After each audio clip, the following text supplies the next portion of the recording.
తర్వాత after that మీరు బాలీవుడ్లోకి వెళ్ళిన తర్వాత కూడా మీరు చేసిన సినిమాలు you made the Bollywood kneel down before you. ఇప్పటి వరకు that is too strong line. The point ఇప్పుడు నాకున్న ఒక unique aspect storytelling making technique పర్ ఉన్న అవగాహనలో they never saw a love story like Rangeela for example, లేకపోతే never saw something like Satya. So ఆటోమేటిక్గా అంత డిఫరెన్స్ ఇన్ టేకింగ్ వచ్చినప్పుడు I will be talked about. Your talked about India Today లాంటిది కూడా మీకు బ్రహ్మాండంగా అసలు డైరెక్టర్ ఆఫ్ ది సెంచరీ అని, డైరెక్టర్ ఆఫ్ ది కంట్రీ అని, అసలు డైరెక్టర్ ఆఫ్ ది వరల్డ్ అని అసలు మామూలుగా పోటీ పడి ఇచ్చారు మీకు టైటిల్స్. అన్ని టైటిల్స్ విన్ చేసిన ఇండియన్ డైరెక్టర్లు లేడు అండ్ వరల్డ్ లో కూడా లేరు అన్ని టైటిల్స్ వచ్చిన వాళ్ళు.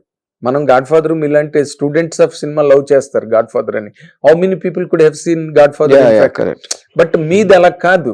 ఇక్కడ మీరు ఈ రోజున మీ అభిమానులందరూ కూడా డౌన్ ది జనరేషన్ సందీప్ వంగలాటోడి దగ్గర నుంచి నిన్న హత్య అనే సినిమా తీసిన శ్రీవిద్య వరకు కూడా అందరూ మిమ్మల్ని మీ పేరు జపం చేస్తుంటారు. అందరూ వర్మ గారి లాగా షాట్ తీయాలి, వర్మ గారి లాగా షాట్ తీయాలని.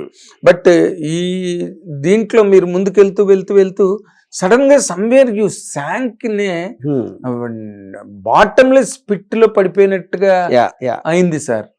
అది ఎవరు కూడా మీ అభిమానులు ఎవరు కూడా మళ్ళీ ప్రతి సినిమా మీరు తీసిన రక్త చరిత్ర కానీ any dam film I call it in that period మీరు తీసిన వాటిలో ఒక్కొక్క షాట్ ఒక్కొక్క లైబ్రరీ షాట్ అండి, చూసి నేర్చుకోవాల్సింది. But why you have ran into that segment అండి? నాకైతే ఇప్పటికీ నేను మొన్న దాంట్లో అదే చెప్పాను కదా, ట్వీట్ లో సారాంశం అదే కదా. బేసిక్ గా ఇప్పుడు ఒకటి ఏంటంటే ఆబ్జెక్టివ్ లెస్ డెస్టినేషన్ అని ఉంటుంది. ఐన్ ర్యాండ్ ప్రిన్సిపల్స్ లో ఆబ్జెక్టివిజం అనే దానికి మీనింగ్ ఏంటంటే లక్ష్యం, నేను ఇది సాధించాలా, ఇక్కడికి వెళ్ళాలి, అక్కడికి చేరుకోవాలి అనే ఒక క్లారిటీ ఉన్నప్పుడు మీకు ఒక ఆబ్జెక్టివ్ అన్నట్టు. నేనేంటంటే రోడ్డు మీద వెళ్తున్నా, డెస్టినేషన్ ఎందుకు వెళ్తున్నాను, వెళ్ళాల్సిన అవసరం ఏంటి, అక్కడికి వెళ్ళి ఏం చేయాలి అనే క్లారిటీ అనేది ఆలోచించకుండా నడిచాను. అని ఏ సినిమా పడితే అప్పుడు ఏ మూడు వస్తే అది తీసేయడం. That is what is called objectiveless destination. Objectiveless. Your journey aimless towards the destination, there is no aim. అక్కడ ఒక ఆశయం ఏంటంటే I believe I'm a very intelligent man, I'm very well read person.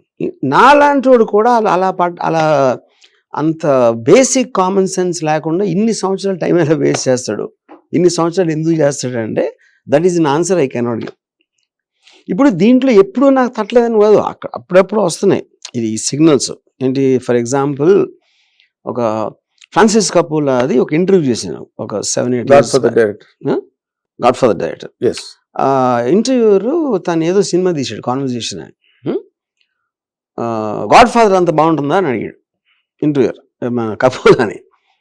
అంటే లేదు సినిమాను కంపేర్ చేయట్లేదు నేను, మీరు గాడ్ ఫాదర్ తీశారు, నాకు బ్రహ్మాండంగా ఒక ఎక్స్పీరియన్స్ వచ్చింది చూస్తున్నప్పుడు, ఆ ఎక్స్పీరియన్స్ నేను ఫీల్ అవుతున్నా ఈ సినిమాలో అంటే కపుల్ ఆన్సర్ చెప్పలేకపోతున్నాడు. ఎందుకంటే తనకు కూడా తట్లా యూనో. అంటే ఫ్రాన్సిస్ ఫోర్డ్ కపులా లాంటిది కూడా అలాంటి పప్పులో కాలేసాడు అంటే అప్పుడేంటి చాలా మంది థియేటర్స్ ఈవెన్ ఇక్కడ కూడా. సో ద పాయింట్ ఏంటంటే మనం ఏ సినిమా అయినా ఒక డెసిషన్ నుంచి వస్తుంది. ఆ డెసిషన్ ఆ రోజు ఎందుకు ఏ పరిస్థితిలో ఏం తీసుకున్నాం అనే ఫ్యాక్టర్స్ ఇన్ఫ్లుయెన్స్లోంచి మనం చేస్తాం. సో దాన్ని లుక్ బ్యాక్ చేసుకోవడానికి మళ్ళీ ఆలోచించడానికి ఏదన్నా ఒకటి జరగాలి సంథింగ్. ఇప్పుడు నేను కాదు, ఏ డైరెక్టర్ కూడా ప్రపంచంలో కూడా భారతదేశంలో కూడా సినిమా బాగుండకూడదు అని ఎవ్వరూ తీయడు సినిమా. అవునండి, everybody thinks there is something, చప్పట్లు కొట్టాలనే కదా, there is something in it అనుకుంటాడు. అది అయిన తర్వాత తెలుస్తుంది. కానీ ఇక్కడ పాయింట్ ఏంటంటే ఇంత ఒక పెద్ద ఐడియాతో, ఇప్పుడు ఫర్ ఎగ్జాంపుల్ సత్యం ఉంది, అదేంటి ఒక అండర్ వరల్డ్ అని ఒక ప్రపంచం ఉంది. నేను ఒక ప్రేక్షకుని ఆ వరల్డ్లోకి తీసుకెళ్ళి వాళ్ళకి ఒక రింగ్ సైడ్ వ్యూలో వాళ్ళు ఎలాంటి వాళ్ళు, వాళ్ళ ఎమోషన్స్ ఏంటి, వాళ్ళ రిలేషన్షిప్స్ ఎలా ఉంటాయి, ఇవన్నీ చూపించడానికి ట్రై చేసిన ఫిల్మ్ అది సత్య. వాళ్ళు కూడా మనలాంటి మనుషులే, వాళ్ళేం కొమ్ములతో పోవట్లేదు, కూరలతో పోవట్లేదు, వాళ్ళేమి బ్లడ్ థర్స్టీ మాన్స్టర్స్ కూడా కాదు, వాళ్ళు మామూలు మనుషులు. ఇది నా ఉద్దేశం. సో ఒక వరల్డ్ లోకి తీసుకెళ్ళి ఆ వరల్డ్ ని పరిచయం చేశాను. నెక్స్ట్ సినిమా ఏం తీసాను, కౌన్ తీసాను. కౌన్ ఏంటి, ఒక ఇంట్లో ఒక అమ్మాయి ఉంటే ఎవడో వచ్చి తలుపు కొడతాడు. అక్కడి నుంచి ఒక చిన్న థ్రిల్లర్, మొత్తం స్టోరీ అంతా కూడా ఒక రాత్రిలో జరుగుతుంది. సత్యాలో ఉన్నంత స్కేల్ తీసి ఈ సినిమా ఎందుకు తీయాలంటే అదేంటంటే అలాంటప్పుడు సబ్జెక్ట్ ఎందుకు సెలెక్ట్ చేసుకున్నారు? మీకు intentionally you have to make it bigger, no bigger or better or maybe something similar, something like that. అది నేను ఆలోచించలే అంతే. ఆ టైంలో అదే సరిగ్గా అనుకున్నాం, తీసాం అంతే. అండ్ అసలు ఆ సినిమా లాస్ట్ వెళ్తున్న కొద్దీ as it progresses towards climax చాలా స్పైన్ చిల్లింగ్ గా ఉంటుంది ఆ ఫిల్మ్. కానీ నా పాయింట్ ఏంటంటే, నేను మొన్న సత్య చూసిన మూడ్ లో నేను కౌన్ తీసేవాడు కాదు. ఆ మూడ్ నాకు అప్పుడు ఉండుంటే, మొన్న వచ్చిన జ్ఞానోదయం, I would have made something bigger and better with actors like Manoj and Urmila. అవునండి, అవును. ఇప్పుడు మీకు ఆ తర్వాత ఇప్పుడు కౌన్ గురించి మీరు మాట్లాడారు కదా, ఆ స్ట్రింగ్ లో మీకు ఏమనిపించేది సార్? ఇలా ఈ సినిమా నేను ఎందుకు తీసాను, ఈ సినిమా అనవసరంగా తీసానే? అదే ఎప్పుడు ఆలోచించలేదు మొన్నరకు. అదే నేను ఇప్పుడు మొన్న మీకు వచ్చిన ఆలోచన తర్వాత నేను అడుగుతున్నా ఇవాళ, ఎందుకంటే మాకు మీరు అవకాశం ఇచ్చారు ఈ రోజున. ఎందుకంటే అది చెప్తున్నాను, పశ్చాత్తాపాన్ని మించిన ప్రాయశ్చిత్తం ఇది చెప్తున్నాను. అది ఆ ఇన్ని సంవత్సరాలు ఇది 1 year 2 years కాదు కదా, ఒక సినిమా 2 సినిమాలు కూడా కాదు. సో అది ఎందుకు వచ్చిందంటే దానికి ఆన్సర్ నేను చెప్పగలిగితే నిజంగా నేను చేసేవాడిని కాదు. అంటే అప్పుడు మీకున్న మూడ్ వేరు కదా. నేను అదే అంటున్నా, ఇప్పుడు కదా మీరు మీకు ఇంటర్వ్యూ ముందు ఏం చెప్పాను, ప్రతి డెసిషన్ మీరు తీసుకునేది అప్పటికి సంబంధించిన కొన్ని ఫ్యాక్టర్స్ ఇన్ఫ్లుయెన్స్ చేస్తాయి. ఫ్యాక్టర్స్ అంటే మనుషులు కాదు, ఫ్యాక్టర్స్ మైండ్ స్టేట్. మీ మైండ్ స్టేట్ మీరు ఏదో మాట్లాడుతూ ఇది తీయని ఎవరు చెప్పలేను, that is not how it happens. మీకు మట్టుకు మీరే, నేనేదో ఫీల్ అయిన అంతే. అదే కవి కడి స్వతంత్రుడు అంటారు. సడన్ గా నేను కౌన్ లాగా ఒక ఇంట్లో మొత్తం ఒక రాత్రి సినిమా తీస్తే ఎలా ఉంటది అని దానికి ఎక్సైట్ అయ్యాను, అంతేగాని దీని బదులు అది తీయచ్చు కదా అని నా ఆలోచించలా.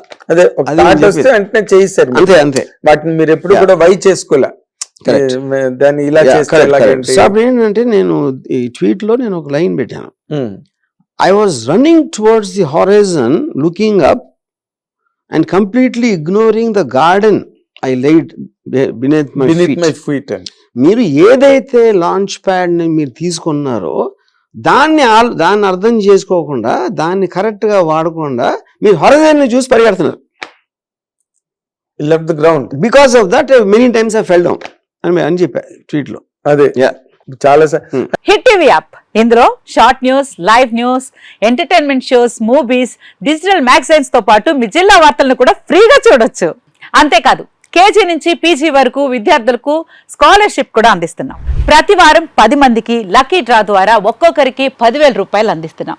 ఇంకెందుకు ఆలస్యం, వెంటనే హిట్ టీవీ యాప్ ని డౌన్లోడ్ చేసుకుని ఫ్రీగా ఎంటర్టైన్మెంట్ పొందండి. Hit TV app, hit TV app, please download hit TV app. Hit TV app ని ఫ్రీగా డౌన్లోడ్ చేసుకుని ఎంజాయ్ చేయండి. మీకు నచ్చిన ఎంటర్టైన్మెంట్ కోసం హిట్ టీవీ యాప్ ని ఫ్రీగా డౌన్లోడ్ చేసుకుని ఎంజాయ్ చేయండి. హిట్ టీవీ యాప్ ని డౌన్లోడ్ చేసుకుని ఆస్వాదించండి, ఆశీర్వదించండి. ఇంతమంది సెలబ్రిటీలు హిట్ టీవీ యాప్ ని డౌన్లోడ్ చేసుకోండి అని చెప్తున్నారంటే ఎంత మంచి యాప్ ఆలోచించండి.